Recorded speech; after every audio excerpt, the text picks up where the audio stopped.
There's a new cookbook in town called Cook It Wild by renowned Canadian food writer Chris Nuttall-Smith. And it's packed with prep-ahead meals to bring when you're camping or even eating in your backyard that are super easy to make, but more importantly, super elevated. So I thought I'd put one of Chris's recipes to the test at my own camping site. Or should I say glamping site? I want to see how one of his recipes stacks up against a perfect camping comestible, AKA a can of baked beans. So the great thing about this book is that it details everything you do at home before you go camping, which I did for Chris's saucy, cidery, shalloty baked beans. Here they are. This was pretty easy to do.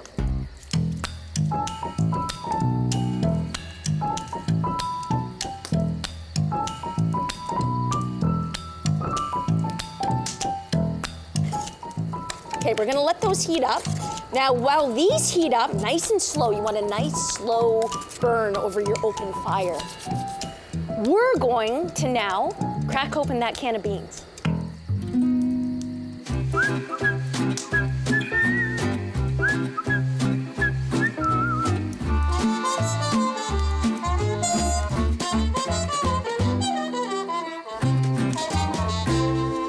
I think I love camping.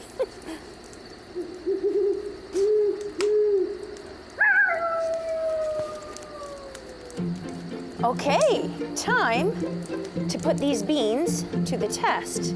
There we go. She's just gonna stretch out her ham hock actually, because Mommy's getting a little done. Now, Chris Nuttall-Smith should be able to take a little criticism because he's a former restaurant critic. Buckle up.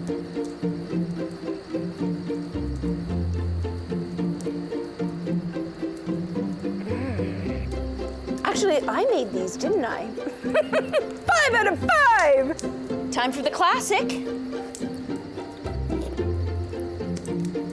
Fascinating experiment. I will say, there is a time and a place for canned baked beans, and it's probably like an apocalypse when you need to have like canned goods in your basement to survive.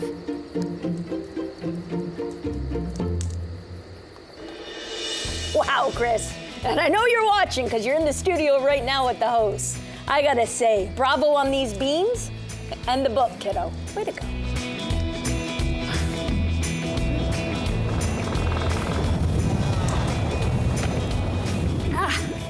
P.S. Can you stick around after the show, Chris? Could use a few pointers on how to properly set up a tent.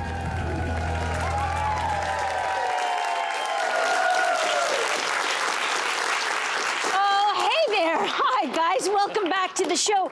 I couldn't quite get enough of this camping stuff, so I've decided to join Chris Nuttall-Smith and Cynthia in studio to talk about That your was book. beautiful. You really took that to the next level. I love it. Chris, we are so thrilled to have you with us. Thank you so much. We're gonna go through a full day of camping meals, and we're starting with the breakfast, which you call, oui, je parle. Did I get that right? Absolutely. French toast. Oui, je parle French toast. I love it. So tell us about how you made this over a campfire. This is a decadent, custardy French toast with orange zest. It's beautiful. But you don't bring eggs camping. You don't bring cream. You make everything on your counter at home. You just whisk up the batter. It takes about 8 minutes, 6 minutes, whatever. And then you freeze it. You bring your bread. It goes into a pan. Super easy, 10 minutes or less, and you're eating such a beautiful start to the day. Oh, it's so good!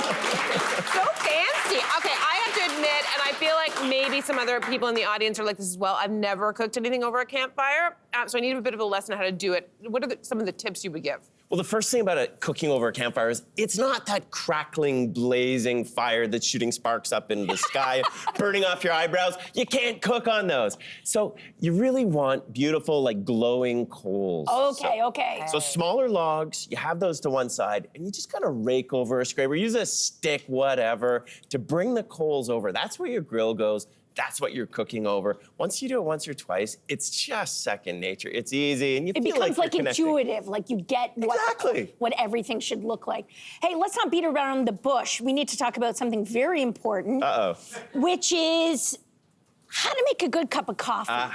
Because I think it's key to camping. It's What true. are your tips? It's absolutely key. Listen, when I started camping, we drank cowboy coffee. You dump like stale grinds into a pot and boil them, and you get it in your teeth. It's awful. It's not like that anymore. We have such good coffee that you can bring out there from instant. Craft coffee makers are now making instant coffee Oh my that's God. delicious. Yep. Pour over. It's dead simple. You can get these lightweight filters and baskets. I bring a pocket espresso machine that I pump with my hand. It takes 3 minutes to pour a perfect shot in the wild. I'm not making that up. God, I love love it. this. Okay, so next we're moving on to lunch, where you've swapped a classic burger for a shrimp burger. Why is this a campfire meal you love? Because who doesn't want to have shrimp burgers when they're camping? I mean, really. I've never had one. I'm so excited to This try. is such a kind of luxurious, sweet, shrimpy seafood. There's studs of shrimp in there. It's so easy to make. I love that you have it dripping down your face right now. Oh my God! I didn't even know! I didn't feel it. See, it's that good. You don't even notice. This is so easy to make at home, and you bring it prepped. Well done. That is really good. So classy. It's so good. I really love this shrimp burger, and I see you've paired it with an actual, like a sesame coleslaw. Tell us what's in this restaurant, this recipe, and why it's such a great camping meal. This is my excellent wife, Carol. Her influence. I love Yeah, Carol. you know Carol. Like, we'll go camping, and it'll be day 7, and we want something crunchy and juicy, and I'll be digging through the pack, and there's like a piece of cabbage at the very bottom. That's Carol. She just smuggles cabbage on our trips. And so I decided I might as well go with this. This is a miso and sesame dressing. It lasts forever. It doesn't have to be refrigerated. You just trim up the cabbage, you make a slaw. It's crunchy, it's juicy. It's exactly what you want out there. Really, really Gorgeous. nice, crispy, Yeah, and I love fresh. that it's something, a vegetable. Like the first thing to go is gonna be like any light leafy lettuces. This is gonna hold up for the whole time. Okay, late afternoon snacks in the wild are pretty much heaven, and I love me some charcuterie, but nobody wants like sweaty meat and cheese, I think. No one wants that? No. No one wants that when you're camping, so how do you get around that? Sweaty cheese is nobody's friend, right? It's fun to say, though. Listen, sweaty cheese. Listen, the trick is so simple. First of all, a lot of cheeses are made to be stored at room temperature, not in a refrigerator. So I break down, these are the cheeses to bring, like Manchego, Parmesan, even some great farmhouse cheddars you can bring camping. But the trick is you wrap them in cheesecloth. It soaks up the schwitz, and you're set. You have Very- great non-sweaty cheese. Ah, that's simple. Now Is you that know. why it's called cheesecloth? Well, you know, these two things are related, right? Okay, dinner, of course, is the most magical by a campfire and like under the starlights.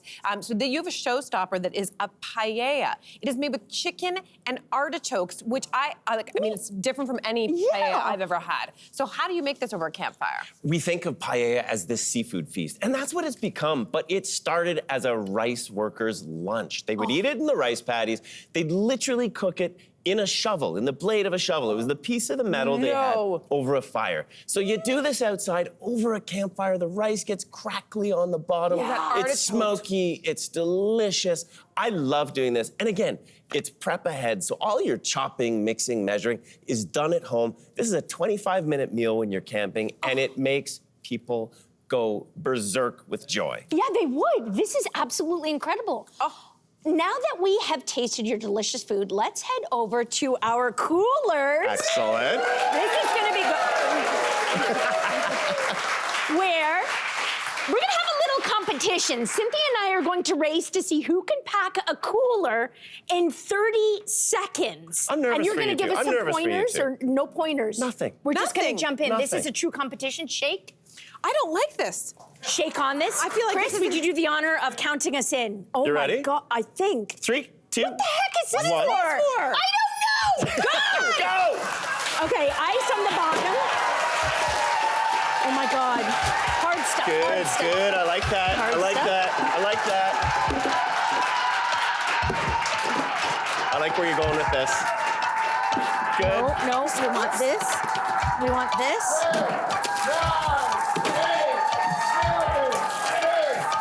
4, 3, 2, 1. Did we do it okay? I mean, you know, it was a rush. rush job. Well, Oh, I know. what do you think it's for? Put the little itty bitty things in it. Exactly. It's so your stuff doesn't get wet when the ice melts. Right. Look, Jess, I did it. I did it correctly. You kind of nailed that. You nailed that. Chris, who did better and why? I mean, I It's have okay. to say, you kind of nailed it. Thank you. You did well. But Jess, you made the beans. You made the beans. I made the beans. So I think There you we both go. won. We There both we did go. well. How could we have improved our packing techniques? Like, what are some other tips that you could help us with? One of the most important things with packing a cooler is you want tons of ice. You actually want twice as much ice Really? as food. So you're dumping bags of ice in, or in the summer, I'm putting block ice at the bottom. I also freeze almost everything that I'm bringing because it just stays colder longer. that's one thing to do. smart. You've also got beach towels here. You probably thought they were for wiping yourselves down or something. yeah. No, air is what gets warm. So once you're done packing, you stick the beach towel under the lid in that gap and it fills the space. So that's another thing you can do that's easy. We're gonna go camping. We're There you gonna go. go There you go. camping. I don't know. We'll see about that.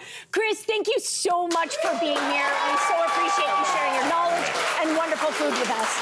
Now, Cook It Wild is available now, so check it out ahead of your summer adventures.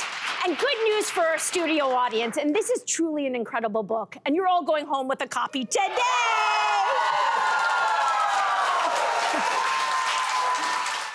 Thanks for watching. We've got lots more discussion and debates on everything from food and fashion to pop culture and current events. Don't forget to click like and subscribe.